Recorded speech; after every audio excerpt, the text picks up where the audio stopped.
So welcome to another edition of the Cultivating Tradition podcast. I'm delighted to be joined by fellow of the British Acupuncture Council, Susan Woodhead. Susan's been a practitioner since 1984, so that's since before the beginning of the British Acupuncture Council, which formed in 1995. And so Susan's not only been there at the beginning of the organisation, but also been quite a loyal supporter, not just to the organisation, but to all of the members as well. And we thought this conversation could be a nice way to talk about the idea of whether acupuncture is something that you do all alone, or whether it's something that you benefit from and do as a community. There's both answers are correct in some way, and I think that if you're considering a career in acupuncture, this would be a really useful and informative discussion for you to listen to enable you to understand the reality of what it is when you start to join the fantastic community that we call acupuncture. Yeah. So before we get started, I just wanted to ask you, Susan, just about your career. You started in 1984. Yeah. And you've been a practitioner all the way through. What have been some of the key themes in your career and the experiences that you've had that really formed you as a practitioner?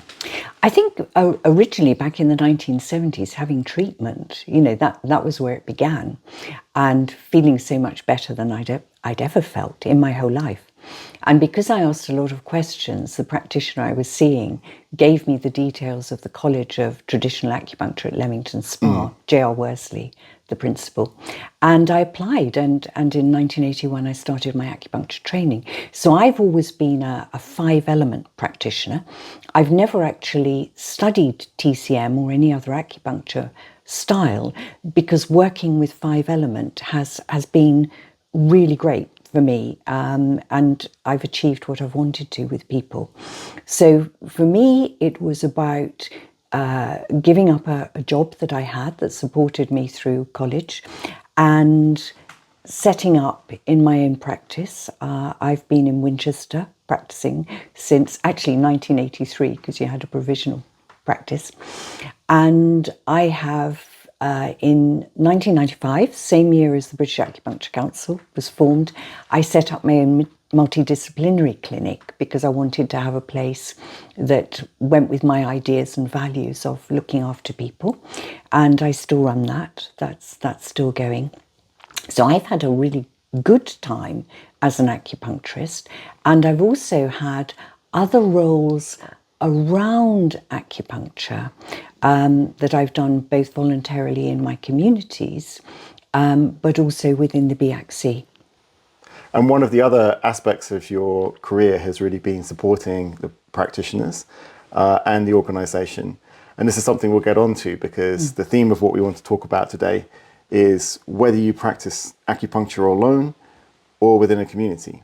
And of course, when you treat patients, you are seeing them alone.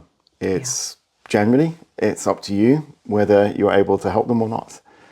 And so it gives this illusion that acupuncture is a solitary affair. But actually, the reality couldn't be further from the truth.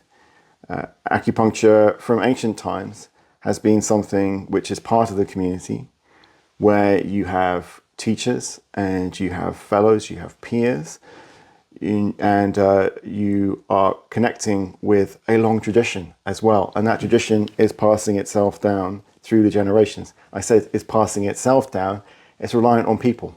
Yeah. So if we don't take responsibility for mentoring and supervising the community that is coming up beneath us, then we won't be able to sufficiently pass that down. And that's something that's been core to the British Acupuncture Council and core to the ethos of our community.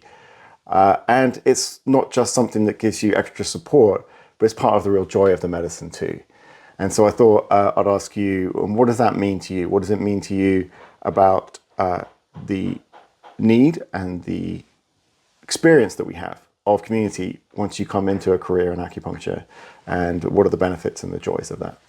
Yeah, I've always felt very humbled at standing in that long, long line that goes back thousands of years. And I know that this has been my turn.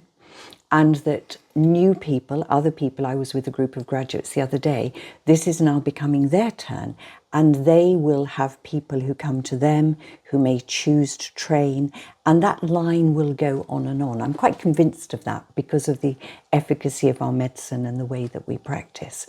And I think it is incredibly important that we rest on our traditions, but we use that which we have in the 21st century to care for people and to be a properly professional part of the health service in this country that's available to people. Yeah, I really like the way you said it's our turn. It's our turn. I think there's a point you get in your career, you're struggling to make it as a practitioner, and then you get to a point where you think, well, actually, I might know something now, or I might have something to contribute. And if I don't help with the continuance of the medicine, will there be something that's in our wake? And I think that's something that's driven both of us to where we are right now. So talking about the tradition itself, it's a tradition of lifelong learning. One of my teachers used to joke, when you graduate in Chinese medicine, that's when you start studying it. Yeah. But it's not only a challenge, but it's a real joy. And we're sitting in front of my bookshelf. We're talking about the lineage of our medicine. This is our foundational book here, the Yellow Emperor's Classic. And part of the development as a practitioner is engaging with that lifelong study. And it's also one where you do it with other people. So you have other teachers and classmates, and you form communities around your interests. Maybe you could say a little bit about your experience with that and your... Yes, I mean, I always say the more I know, the less I know, because that just happens to be the way I think. I also say that every person who's ever been to me for treatment has been my teacher. And so every day in clinic, because you don't know what's coming through the door, if it's somebody new, then that's always, even now, quite nerve-wracking, because will I be able to help them? Will I be the right person? Will this be the way that I would like it to be for them, with a good resolution? But also even with people I've been seeing for years, they come and things have happened in their lives or things have happened within their health. And again, it's always about thinking within the BAcC, because CPD is mandatory, but it's also very free. We can choose what we're going to do and what we're going to learn. I've recently been offered the opportunity next year to do some CPD around suicide and self-harm risk and prevention, which I'm looking forward to doing, because again, it's another part of understanding and working with people.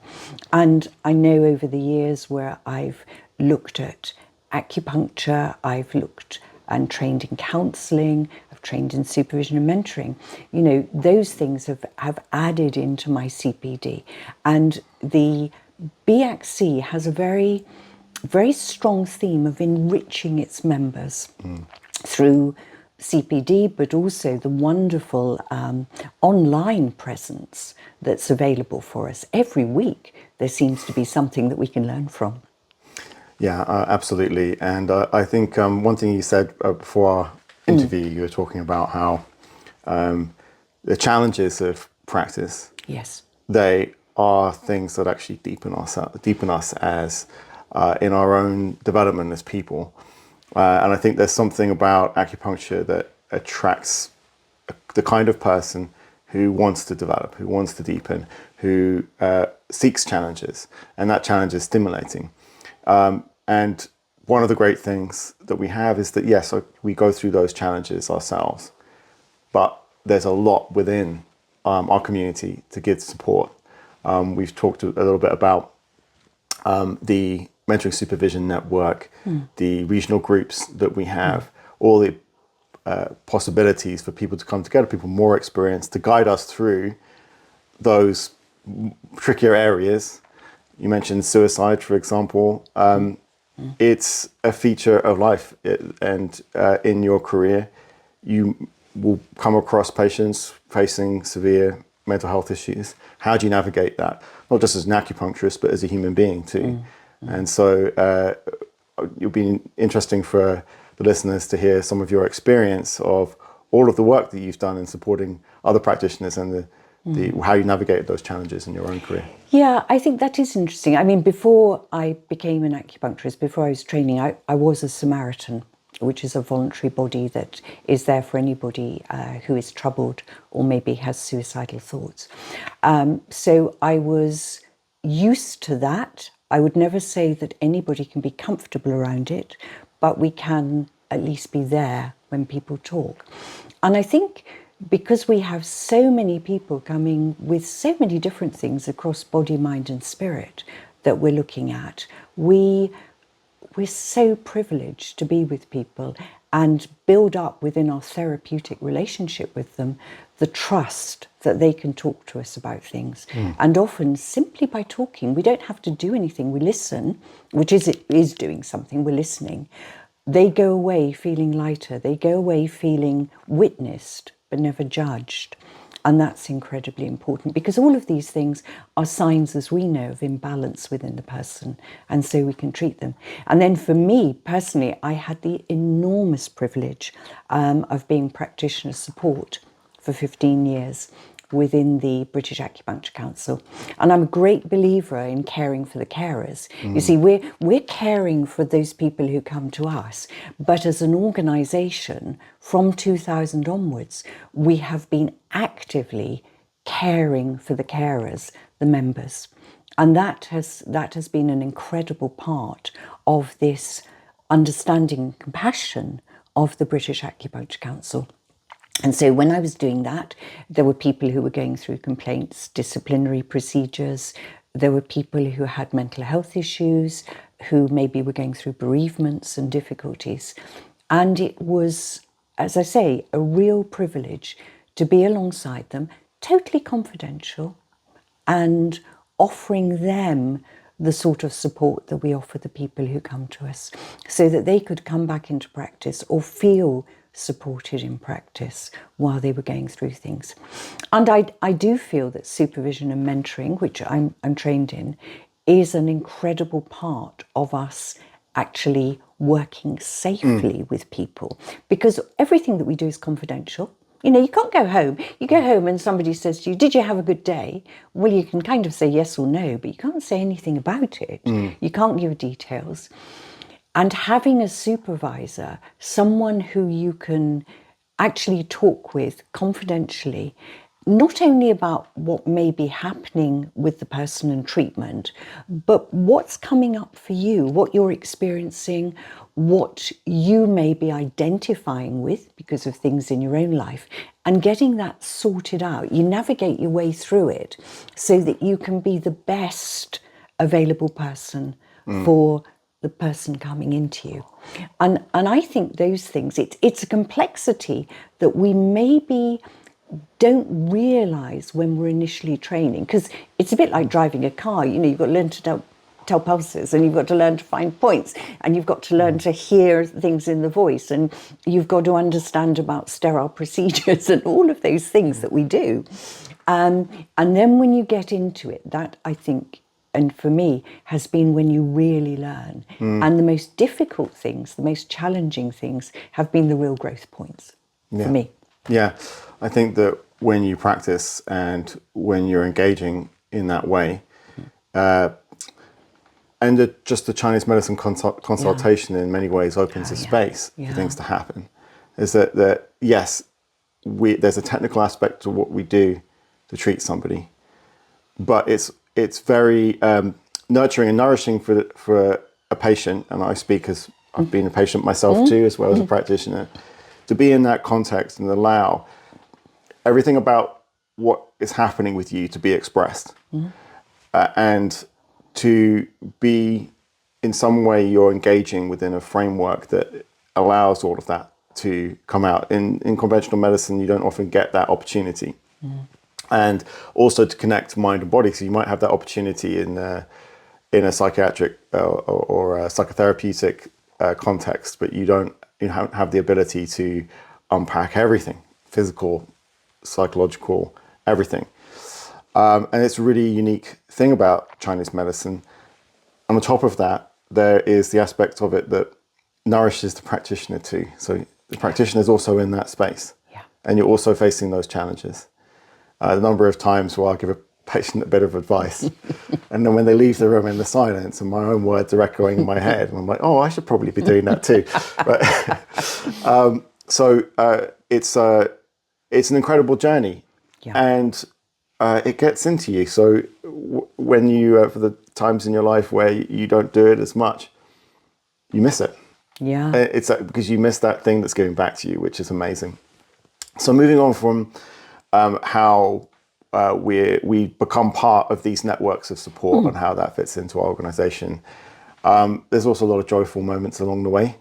And we have, you get to make a network of friends, and we get to come together at different points in the year, whether it's formal points like the conference, where we all get to have a big party together and celebrate the medicine, or whether it's at different CBD events, or the sub-communities and subgroups that we form, interests that we have, and sometimes we work together. What are some of your memories of practice and the joyful things that you found along the way? well, I think the regional groups for me has been a big thing, because, as you know, I'm really passionate about regional groups. Since you came into post, I had a chat with you, and I've had a chat with all your predecessors as well. I think we as human beings are about community and connection. And I'm convinced of that because in the way that our species has evolved and lived in settlements and groups, I know some of that for safety, I know some of that for very good sort of survival reasons, but also I believe that we're social beings. I know that we're social beings, and even the introverts need to connect with other people on different levels from perhaps the extroverts. For me, regional groups, which came, I think, originally out of point location groups, because in the 80s, we had point location groups. I was renting space in a clinic and I was not time constricted. So once a week, used to do an evening point location group, and in came students. So you met the new people who were coming in, and also some other more experienced practitioners would come along because they wanted to look at particular points, or they just wanted to be with other people who were into acupuncture. And from that, I'm not quite sure how, after the BAcC was formed, we came up with the name of regional groups. But I mean, at one time, there were over 40 of them that were happening all over the country. And that's where practitioners in normally a geographical area would get together. We originally had Hampshire and Dorset. We used to travel down to the New Forest and meet. A lovely guy called Tony Connor used to organise that. And then I took over from him and we became the Hampshire group, and I organised that for 5 years together with wonderful colleagues who helped, and we all did different roles. And we used to have about 5 or 6 meetings a year. We would have 20 to 30 people at some meetings, half a dozen at other meetings, but it was really good. And we'd always have speakers, case histories and studies. We might have somebody who wanted to talk about their experiences. We had one practitioner who'd worked on a cruise liner. We always had a Christmas social event. We still like social events. You came down to our social event celebrating 30 years of the BAcC that we held in Hampshire. And those groups, I think, are incredibly valuable because you get together with practitioners who may be in a wide area, but they're all geographically close to you. So you know people you can then refer to, or who may be useful resources because they've trained in certain things. And you also have this way of being very comfortable together with your peers, and you're all going through the same things. So if somebody's looking for new premises or they're wondering about a particular type of needle, you have conversations around those things. And that's always been very good. Of course, that was changed back in 2020 when we locked down. And then the remarkable online presence of the BAcC really came into its own. So I was doing some 5-element lectures facilitated by the organiser, Angela, who is in Edinburgh. And those went on for a couple of years, and people from all over the country would tune in and be part of them. And then we've gone back to having face-to-face meetings now. I get the impression there aren't as many people who are able to do that. They like the online things. Well, I think it's growing again now. Yeah. So we've got regional groups all around the country. Yeah. And, what's interesting is that in the online world, where you don't have to meet other people for CPD, some CPD you need to, can't do point and location online. No. But there's still an appetite. It's still important hugely. for people to come together. Hugely. And I think that's people understanding that, again, people want to come I together. think so, because when people qualify, they say, I'd like to join a regional group. Yeah. And of course, it may be for some of them that they'll be the one who sets it up. Yeah. And the BAcC can help them, mentor them around that, give them resources, bit of funding, and we can all together move that one forward, which I think is really important, because in this age of technology, which is great, huge benefits, we do still need to be with other people. And it's Definitely. good when you have others who've trained at different colleges, different approaches. It's really, really great fun to be with people like that. So we've talked a lot about support and community, and it's something that what's interesting is seeing how that's evolved throughout the British Acupuncture Council's history. And then the other main function of the British Acupuncture Council is its function to regulate the members, which is not often as understood, the value of it. But actually, the regulation is what gives us the public trust and enables us to have the opportunities. And regulation goes into everywhere. It goes into education, it goes into safety, goes into professional conduct. And all of those aspects enable us to say that the members that we have can be trusted by the public. And so it's been an interesting journey for me. I've worked in membership organisations now for over 10 years.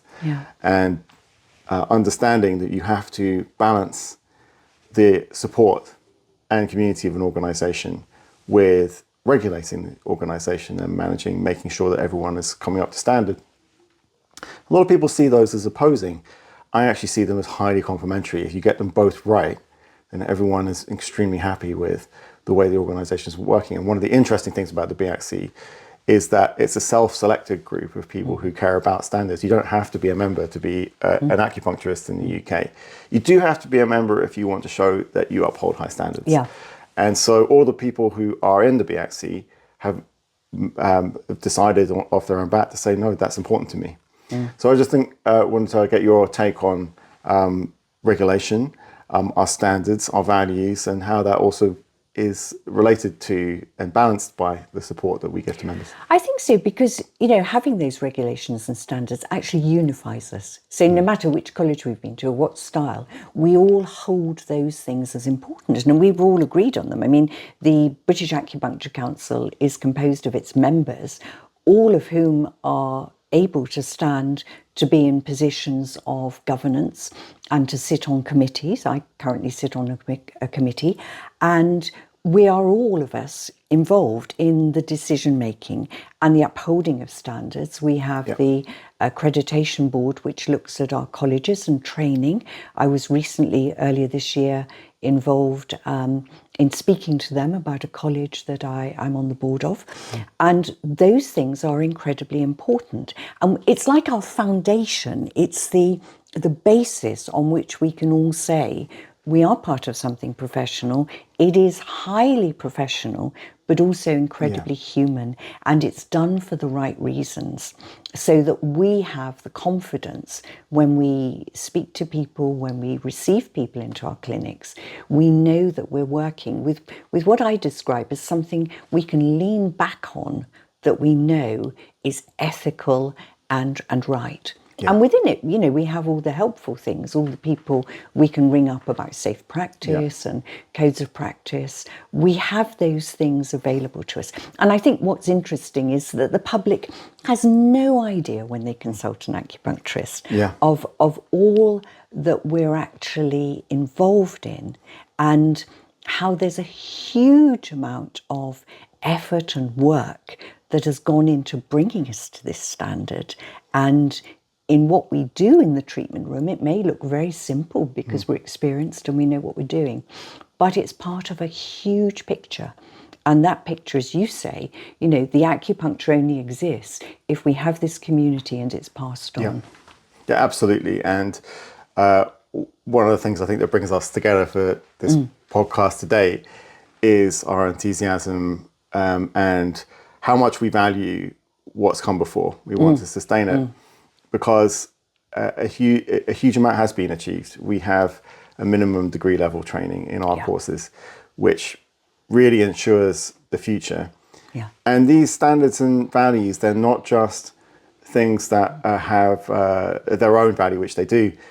They're the foundation, the bedrock of us being able to actually achieve what acupuncture deserves in the future. Acupuncture, as we know, is an incredibly effective form of care. And we're not nearly fulfilling its potential right now. And we can do far more. And it's the trust that comes from those standards that enables us to form the partnerships and the relationships to the institutional world of the UK right now, whether it's the NHS or the government, but also globally. I've just come back from China and we've been having discussions with universities over there and the research academies. BAcC is the hub and we need to support it. So it brings me to my final question, which is, I think we both feel that this is the case. But I want to ask you, why is now a really important time that we have to come together to support the BAcC into the future and help it fulfill its promise, but within this framework? Yeah, I think I would have several responses to that. One is because over 30 years, the last 3 decades, we have built up something very valuable and very special. And we know it's accepted as the gold standard. I mean, the people at conference who had come from other acupuncture organisations internationally, because they respect and they know that what we do is a very high standard. I think also as the world is going through huge changes via technology and other things, that if we are to be there for people and be a counterbalance to some of what may be negative realities, then we need a professional body to represent us and show our strength. And I also think that, you know, for those of us who are in the profession and will be in the profession in the future, we need to have it there and we need to grow it in whatever way is needed to continue what we're doing. Yeah, 100%. And part of what drives me to do what I do is the great gratitude I feel to the founding generation who We're still around. You're still around. And this is the thing, is that that institutional memory is so important. What drove me into these positions personally is seeing people around me who I respect driving and fighting for things I didn't completely understand. Didn't understand why everyone was talking about regulation when I first graduated, why that was such an important word. Now I do, now I've been in it. And I think that this generation that we have that built the British Acupuncture Council, that wrote our textbooks, that did the translation work and has started the colleges. I think there's a huge amount of gratitude for me and my generation and generations coming up. And what's important about now is that this generation is still around and this generation is engaged. We need to value that and take advantage of the potential we have, because now we have possibility to go to the next stage. Yes. And we need to learn the lessons of the past and understand what we have to be able to do that.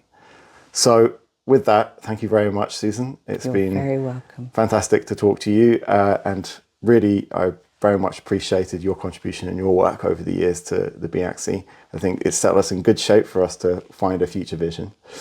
And I hope that you enjoyed our discussion, and I hope that you tune into a future edition of the Cultivating Tradition podcast.